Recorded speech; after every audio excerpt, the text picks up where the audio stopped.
at sa buong mundo. Narito na ang mga balitang nakalap ng Pangasinan Watch. Mga outstanding Pangasinense muling binigyang parangal sa ASNA Awards. Kauna-unahang Baybayin Summit isinagawa sa Pangasinan. Ago na Pangasinan nagbukas na. Fun Fair at Job Fair isinagawa sa paglulunsad ng I Love Pangasinan Movement. At Parada na Dayo naging makulay.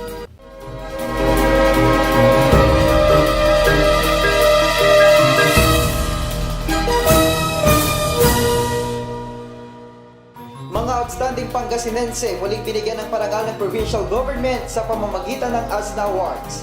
Ang ulat ni Sylvester Aquino. Bilang pagbibigay pugay sa mga natatanging Pangasinense, muling ginanap ang ASNA Awards sa Season Auditorium Lingayen, Pangasinan.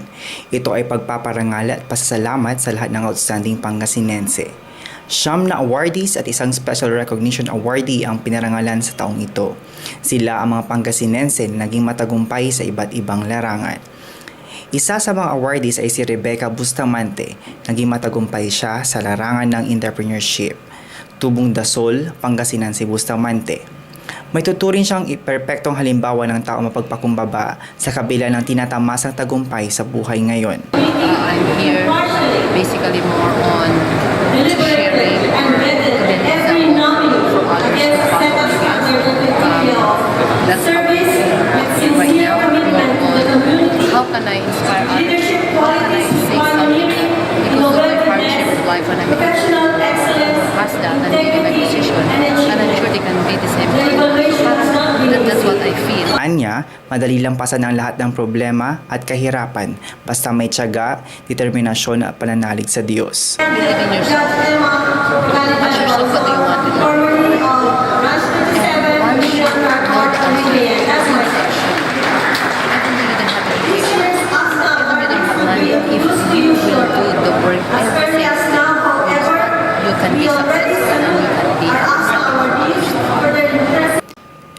Samantala, ang ASNA Awards Nights ay dinahon ng iba't ibang personalidad mula sa Pangasinan.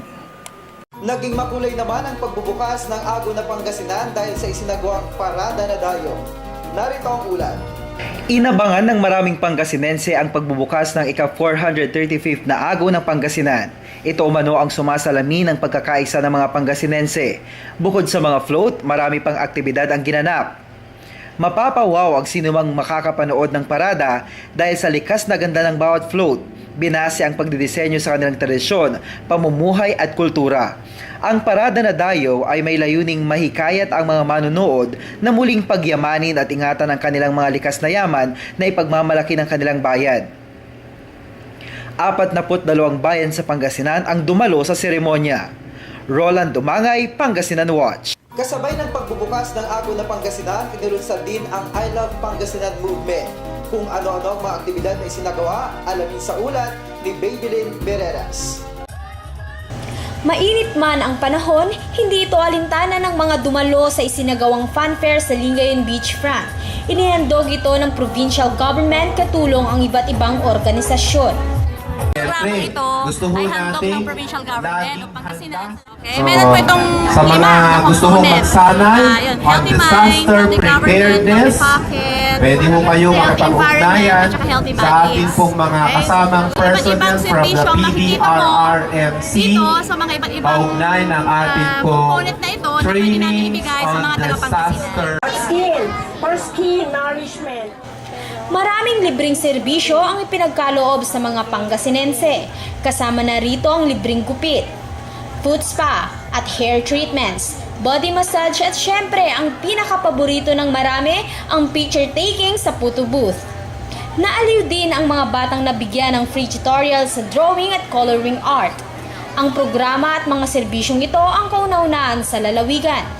Babylin Pereras, Pangasinan Watch. Budol fight naman ang naging paraan ng pananghalian ng mga Pangasinensing dumalo sa Fun Fair sa Lingayen Beachfront. Kasabay niyan ang ilang hindi nakahabol sa pagkain, nabigyan pa rin ng libreng lunch. Ang report ni Babylin Pereras. Inulunsad kamakailan ang I Love Pangasinan Movement, kasabay nito ang funfair sa Lingayen Beachfront. Bukod sa iba't ibang booth, isa sa pinagkaabalahan ang inihandang Budol Fight.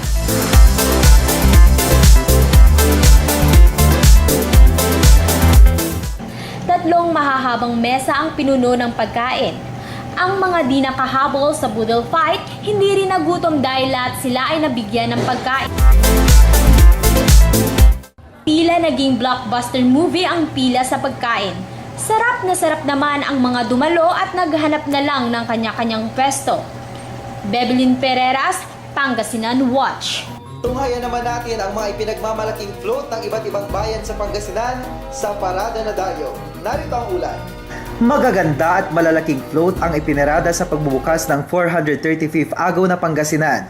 22 float ang nagpasiklaban mula sa iba't ibang bayan sa Pangasinan. Marami ang namangha. Gawa sa recyclable at indigenous materials ang mga float. Nakadepende ang disenyo ng mga float sa kung saan bayan ito nagmula. Simbolo raw ito ng kanilang produkto. Nakadagdag naman sa kasiyahan ang mga artistang dumalo sa parada, gaya ni na Julian Trono, Luis de los Reyes at Rocco Nasino. Nanalo ang bayan ng Bautista bilang may pinakamagandang float. Tumataginting na 100,000 piso ang kanilang napanalunan. Roland Umangay, Pangasinan Watch. Para naman mapataas ang employment rate sa lalawigan ng Pangasinan, isang job fair ang matagumpay na isinagawa sa pangunguna ng Peso Pangasinan. Narito ang ulat ni Bebelyn Pereras. Bilang pakikisa ng provincial government ng Pangasinan na pataasin ang employment rate sa lalawigan, isang job fair ang isinagawa kasabay ng paglulunsad ng I Love Pangasinan movement. Maraming aplikante ang dumalo. Pinangunahan ito ng Provincial Employment Services Office o PESO Pangasinan.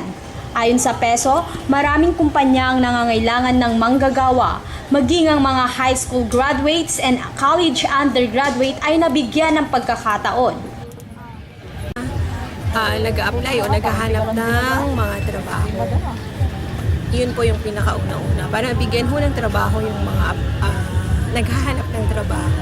Gaano karami yung aplikante namin. So far ngayon, as of now, meron ng mga more or less 100 applicants.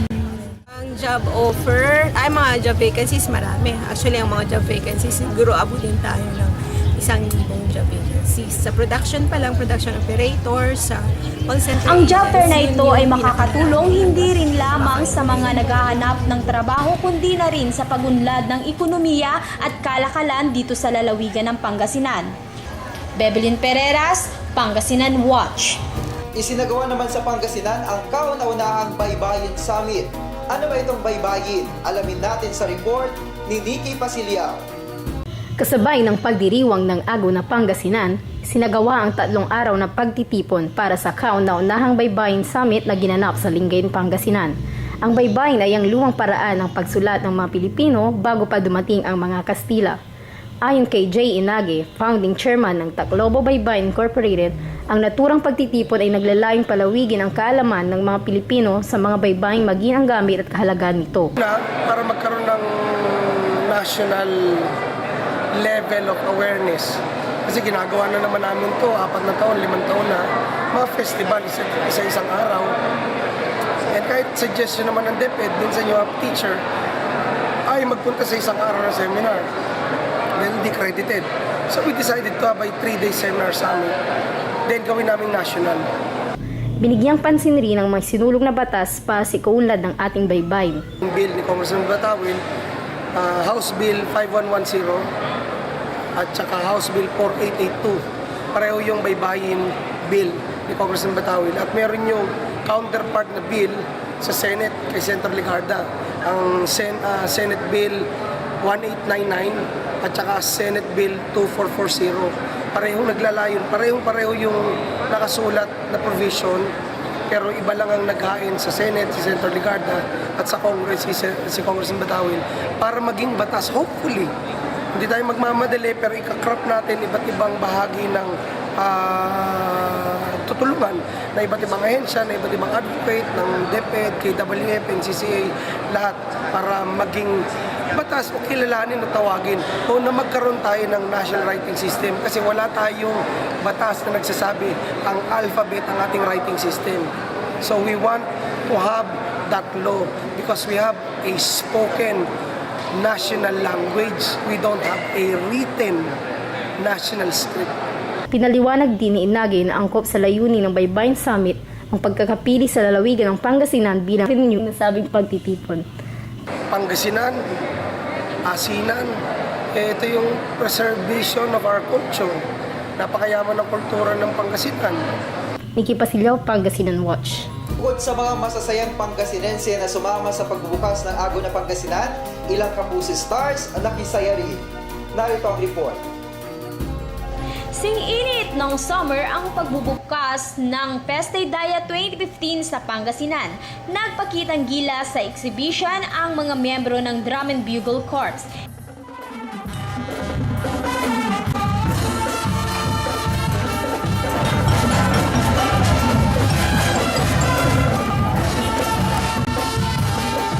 Hindi rin nagpatalo ang mga estudyante ng Pangasinan National High School sa kanilang bagoong Festival Street Dance.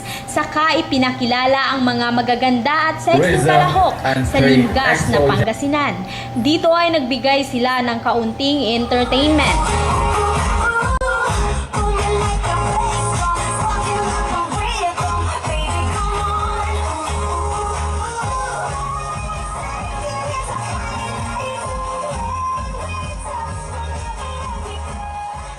Ipinakita rin sa mga Pangasinense ang ginagawang pag-aaral at pagtuklas sa pinagmulan ng Pangasinan sa pangunguna ni Dr. Gonzalo T. Duque. Laman ng kanilang ginagawang libro ang pinagmulan ng Pangasinan, kultura at ekonomiya. Napirmahan na ito ng provincial government at ng DepEd. Inaasahan na ang distribusyon nito sa mga high school sa susunod na taon. Bebelyn Pereras, Pangasinan Watch. At yan ang mga balita ang aming nakala. Hanggang sa muli, ako po si Roland Dumangay at ito ang Pangasinan Watch, broadcasting from Pangasinan to the world.